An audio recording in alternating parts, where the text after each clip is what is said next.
Bonjour à tous. Avant toute chose, très joyeuse fête de Pâques à tous. Une loi qui veut fliquer les internautes, une loi macroniste, arrive au Sénat le 2 avril 2024, à l'Assemblée nationale le 10 avril. Une loi qui était déjà venue, mais il fallait la mettre en conformité avec le droit européen, on va en parler, et ils y ont ajouté des choses, notamment un délit unique au monde d'outrage en ligne, qui veut pénaliser et criminaliser toute critique. Je ne sais pas, critiquer par exemple un ministre, un président, un laboratoire pharmaceutique, une institution supranationale, un cabinet de conseil. Bon. Et puis, subrepticement, une loi qui force à l'identité numérique et qui pourrait même entraîner la censure de photos et de vidéos qui sont pourtant de l'information. On va y revenir. Je vais demander à chacun d'entre vous d'écrire, c'est le moment, à son sénateur, à son député. Et je dis aux oppositions, entre guillemets, réveillez-vous. On va en parler parce que je vais rappeler certains de leurs votes. Tout ça dans la philosophie du règlement européen DSA de censure, vous le savez, même si ça va plus loin encore là. Règlement européen contre lequel, je le rappelle, aucune eurodéputé français sortant de LFI au RN en passant par tous les partis politiques, aucun n'a voté contre. Hein. Aucun n'a voté contre la censure, hein. Je le rappelle, parce que c'est les mêmes qui se représentent et les mêmes partis le 9 juin. Moi, je suis tête de liste, Frexit Liberté P, la liste des souverainistes et des résistants le 9 juin. Et Frexit Liberté, voilà, mot très important, c'est dedans, on se bat, les patriotes se battent concrètement, hein, pas que sur YouTube. Non, ils se battent concrètement depuis des années, ils l'ont démontré. N'hésitez pas à nous soutenir aussi pour cette liste. Le mot dièse, si vous êtes sur Twitter, c'est le 9 juin, je vote les patriotes, tout collé. Dès que vous parlez de l'Europe ou des élections européennes, ajoutez ce mot dièse. Le 9 juin, je vote les patriotes, tout collé. Le 9 juin, je vote les patriotes. Merci de partager cette vidéo, pour ça de vous abonner à cette chaîne YouTube. Grand merci. C'est un petit clic en dessous pour le faire, hein, sur s'abonner. Profitez-en pour appuyer, c'est gratuit bien sûr.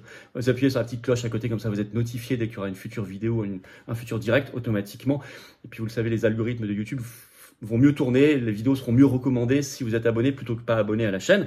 Et par ailleurs, on est presque à 500 000, un demi-million d'abonnés. C'est considérable. Bravo, merci à vous vraiment infiniment. On fera un événement inédit en direct avec vous, interactif, historique, pour le célébrer. Ça arrive très bientôt. Nos rendez-vous. Je suis le jeudi 11 avril, Tour de France européenne 2024, Tour de France de la Liberté, à Palavas-les-Flots, à 19 h. Grosse réunion publique. Il y a un lien d'inscription sous la vidéo en description. Et puis le 18 avril, jeudi aussi, je suis dans le Puy-de-Dôme, en Auvergne, à Lezoux. Inscription également. C'est ouvert à tous à chaque fois, adhérents comme non-adhérents de toute la région, de partout. N'hésitez pas. Je vous attends très nombreux. Voilà, écoutez, on va commencer.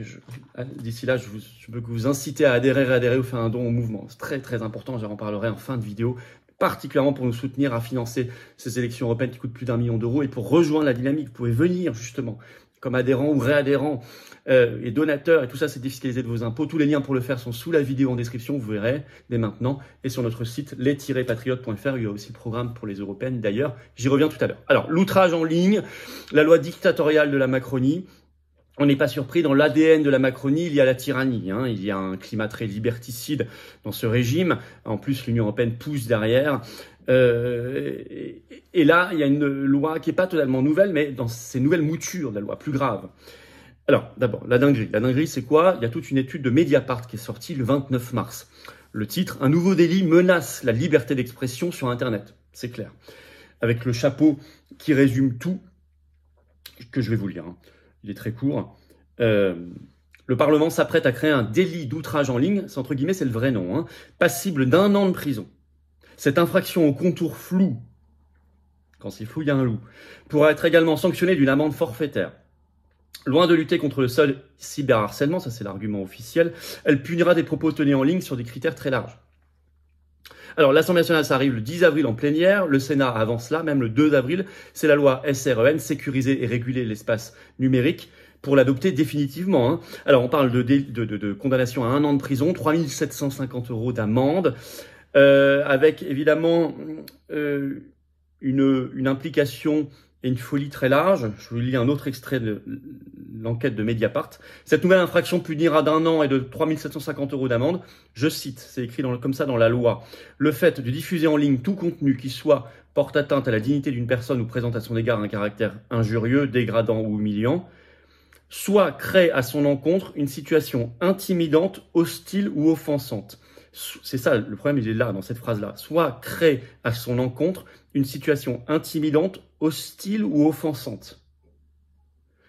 Moi, si j'écris « Macron est fou, il veut nous emmener dans la guerre en Ukraine », j'ai écrit quelque chose d'hostile, voire considéré comme offensant contre Macron. Donc je tombe sous le coup de la loi. Peut-être. Enfin, je veux dire, potentiellement, il n'y a plus de limite. Le délit est donc très large, je reprends la lecture, puisqu'il punira d'1 an de prison des propos ni injurieux ni humiliants, mais qui créent une situation intimidante, hostile ou offensante contre une personne. Des notions très floues, écrit Mediapart, qui peuvent concerner un nombre important de propos, mais je veux dire, un nombre très très important. D'autant que le texte cible tous les contenus diffusés en ligne, y compris sur les boucles WhatsApp privées. Y compris sur, par exemple, des boucles WhatsApp privées ou autres applications. C'est ça, hein, le texte. Bon. Est-ce que chacun peut se poser 5 secondes et y réfléchir, hein? On voit ça dans aucun autre pays au monde, même si je vais parler d'une tendance en fin de vidéo sur l'Union européenne avec d'autres lois. Ailleurs, il y a même l'Union européenne qui veut sa propre loi là-dessus. Loi entre guillemets. J'y reviens. Alors, qu'est-ce que c'est que ce truc? C'est un amendement qui a été ajouté dans cette loi SREN qui était déjà lourde par le sénateur macroniste Loïc Hervé. Il dit que lui, c'est pour lutter contre le cyberharcèlement. Non, c'est beaucoup plus large que ça.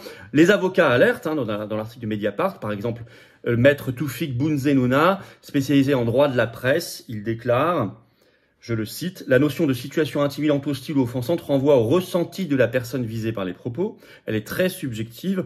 Or, en matière pénale, les infractions doivent être précisément rédigées pour éviter l'arbitraire. » Autre crainte, l'outrage sexiste permettra de contourner la loi de 1881 sur la presse qui encadre les délits d'expression comme l'injure et la diffamation.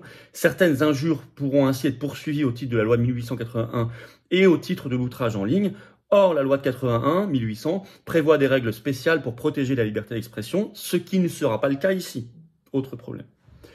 Alors, il y a un autre avocat là-dedans qui alerte, hein, dans cet article, dans cette enquête, maître Eré Halimi. Je vais vous citer. C'est un nouvel outil extrêmement lourd de restriction de la liberté d'expression, dit-il. Cette nouvelle incrimination est radicalement contraire aux principes constitutionnels qui imposent une définition stricte des infractions en vue d'assurer une sécurité juridique et d'éviter l'arbitraire des poursuites. Normalement, le Conseil constitutionnel devrait censurer, mais bon, vous savez qu'on ne peut pas compter sur lui. D'autant que l'outrage en ligne, comme l'outrage sexiste, pourra ainsi être puni par une amende forfaitaire délictuelle, c'est une AFD de 300 €, un type d'amende déjà très contesté, notamment par la défenseur des droits, Claire Hédon. Oui, la défenseur des droits s'est aussi exprimée contre tout ça. Alors, rappel. Déjà, dans sa première version, la loi, on en avait parlé sur cette chaîne, j'ai fait une vidéo spécialement, hein. Je crois la loi la plus dingue de la Macronie, vous irez voir la loi SREN, octobre 2023.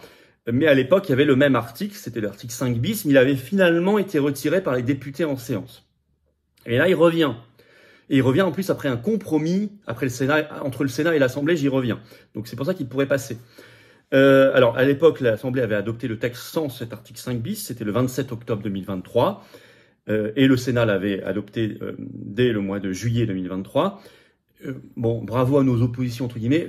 J'ai noté, par exemple, que les députés RN s'étaient juste abstenus. Encore un exemple, ils n'avaient pas voté contre. C'est incroyable. Alors, mais, précise Mediapart, ce texte a dû patienter plusieurs mois pour des soucis de conformité avec le droit européen. Donc c'est pour ça qu'il revient. On retrouve le droit européen partout. Et il est revenu après une commission mixte paritaire qui a eu lieu le 26 mars dernier entre le Sénat et l'Assemblée. Ils se sont mis d'accord sur un compromis. Et dans le compromis, il y a ça. Mais il n'y a pas que ça. Il y a aussi une espèce de subrepticement de forçage à l'identité numérique. Je vais vous lire. Sous des bons prétextes, hein, bien sûr. Je lis. Donc toujours l'analyse de ce texte. Hein. La CMP, donc la commission mixte paritaire, a décidé le consensus autour d'une surveillance plus importante des sites pornographiques. Les plateformes proposant des contenus pornographiques devront, selon l'accord conclu en CMP, mettre en place un système de vérification de l'âge afin d'empêcher l'accès de ces contenus aux mineurs. Alors, le problème, c'est comment vous vérifiez l'âge d'une personne sur Internet pour accéder à tel ou tel site? Il faut des documents d'état civil. Magnifique moyen pour le faire, on va nous le dire très vite, c'est l'identité numérique. Comme c'est déjà fait sur la même base en Australie ou au Canada. C'est donc la porte ouverte à l'obligation de s'identifier via l'identité numérique pour aller sur Internet. Sous un prétexte, bien sûr, à chaque fois louable, il n'y a pas de problème. Hein.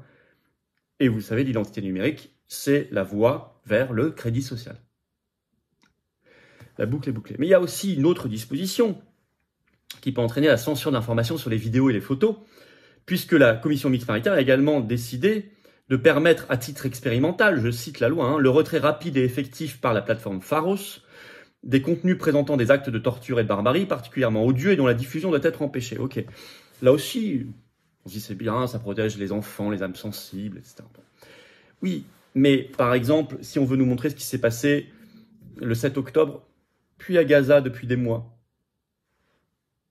ben non, on ne peut pas. Si on veut nous montrer la tuerie de Crépol en France, le Bataclan, je ne sais pas, plein d'autres choses, on ne peut pas. C'est de la censure pure et simple, qui pourra, dans certains cas, bien arranger le pouvoir. Contexte européen. Je vous ai dit, la loi a dû revenir parce qu'il y avait des soucis de conformité au droit européen. Mais il y a aussi des avancées parallèles dans d'autres pays de l'Union européenne à partir de ce 1er avril 2024. Ça y est, on y est. En Écosse, va s'appliquer ce qu'ils appellent, je cite, la loi sur les crimes de haine et l'ordre public, pour soi-disant protéger les minorités. Les associations de défense des libertés sont très inquiètes en Écosse sur cette loi, parce que pareil, elle peut entraîner une censure totale. Vous avez, le 18 janvier dernier, un communiqué d'une eurodéputée espagnole, Maite Pagazaurtundúa, qui est du même groupe que Renaissance, Renew, et qui veut une action au niveau de l'Union européenne sur cette affaire. Je vais vous lire un bout de son communiqué. Il est temps de criminaliser les discours de haine et les crimes de haine en vertu du droit de l'Union européenne. C'est clair, criminaliser. Elle ajoute, outre l'absence d'un cadre juridique européen complet pour lutter contre les discours de haine et les crimes de haine, nous sommes confrontés à de nouvelles dynamiques sociales à travers lesquelles la normalisation de la haine évolue très rapidement. Nous devons nous protéger en tant que société, protéger les personnes qui sont attaquées, persécutées, harcelées, tout en répondant aux réseaux radicaux, à la polarisation extrême qui constitue un terrain fertile pour les comportements qui violent les droits fondamentaux. Nous demandons au Conseil de donner enfin le feu vert à la législation contre les crimes de haine et les discours de haine au niveau de l'Union européenne, toujours dans le respect du principe de proportionnalité et en garantissant la liberté d'expression des citoyens. J'aime bien la toute fin, mais en garantissant la liberté d'expression des citoyens. Dès que vous entendez dans une loi le mot haine, il y a un problème. Qu'est-ce qui est considéré comme haineux? Comme là, qu'est-ce qui est considéré comme offensant, intimidant, etc. C'est totalement subjectif. C'est de la censure idéologique. Merci de faire savoir et de partager cette vidéo. Vous savez, la première des résistances, c'est l'information. N'oubliez jamais cette étape-là, parce que ça ne sert à rien de parler d'un sujet si 99% de la population n'en a pas entendu parler. Je vous le dis. Donc merci de partager partout sur vos réseaux cette vidéo, et c'est pour ça que je vous demande de bien vouloir vous abonner ou réabonner si un jour YouTube vous avez désabonné, à vous de vérifier, ça arrive de cette chaîne YouTube. En cliquant sur le petit bouton s'abonner en dessous, c'est un clic et c'est gratuit, et c'est fait, et vous participerez énormément. Il faut stopper la Macronie, mais il faut aussi stopper l'Union européenne. Vous voyez, le Frexit, le combat pour la souveraineté, c'est le même combat que pour la liberté. C'est intimement, étroitement lié. On le voit encore une fois ici. Contactez très rapidement, là, aujourd'hui, demain, votre député, votre sénateur, exposez-lui ça, mais envoyez-lui la vidéo, dites-lui que vous surveillerez son vote, etc. Ils ne reçoivent pas tant de courriers que ça, ou de mails, de courriels sur tous ces sujets, donc il sera vu. Faites-le. Et puis on va surveiller de près, évidemment, ce qui va se passer le 2 au Sénat et surtout le 10 à l'Assemblée, 10 avril à l'Assemblée nationale. Liberté, liberté, liberté. Rejoignez-nous, rejoignez les patriotes pour vous battre pour la liberté d'expression dès maintenant. Nous sommes largement le plus grand mouvement souverainiste et défense des libertés et de la paix de France, très largement. Rejoignez cette dynamique. Adhérez, réadhérez dès aujourd'hui, dès maintenant, dès 7 minutes. Faites un don de soutien au mouvement dès maintenant si vous le pouvez, selon vos moyens, mais faites-le. Les européennes coûtent très cher. Je rappelle qu'en France, ce sont les candidats qui payent leurs bulletins de vote, qui les acheminent. Idem pour les affiches, les professions de foi, plus tout le reste. Plus nous, on ne fait pas que ça. On ne se contente pas de tout ça. Nous, le combat, il est permanent et c'est de l'action, des opérations coup de poing, des manifestations très nombreuses qui marquent l'opinion, qui informent, des tracts, des affiches, des réunions publiques, tout le reste. C'est un travail permanent et bravo d'ailleurs aux référents délégués et militants adhérents des Patriotes. Venez, rejoignez cette famille, cette dynamique en métropole, outre-mer, à l'étranger. Battons-nous pour nous et nos enfants et nos belles valeurs. Soyons au rendez-vous. Adhérez, vous ne le regretterez pas. C'est une vraie famille au vrai sens du terme. Comment on fait? C'est le premier lien sous la vidéo en description pour le faire. Ce lien est également en commentaire épinglé. Une petite fiche sur l'écran maintenant et dans quelques secondes un lien sur l'écran. Choisissez. Faire un don de soutien au mouvement, c'est facile. C'est le deuxième lien sous la vidéo en description. Ces liens se retrouvent sur notre site les-patriotes.fr bien sûr. Et par ailleurs, tout ça c'est défiscalisé de vos impôts aux 2 tiers. Vous mettez 1 000 €, ça enlève 667 € de vos impôts plutôt que les donner au fisc de Macron qui en fera n'importe quoi. Vous mettez, je sais pas, 3 000 €, ça enlève 2 000 €. Vous mettez 3 €, ça enlève 2 €. Vous mettez 30 €, ça enlève 20 €, etc. Vous avez fait le calcul. Ça, adhésion, don. Voilà, le 11 avril, Palavas-les-Flots, inscription pour la grosse réunion publique où je serai sous la vidéo en description. Et 18 avril, Puy-de-Dôme, le Zoo, pareil, inscription. Bravo aux donateurs, aux réadhérents, bienvenue aux nouveaux adhérents patriotes et vive la France.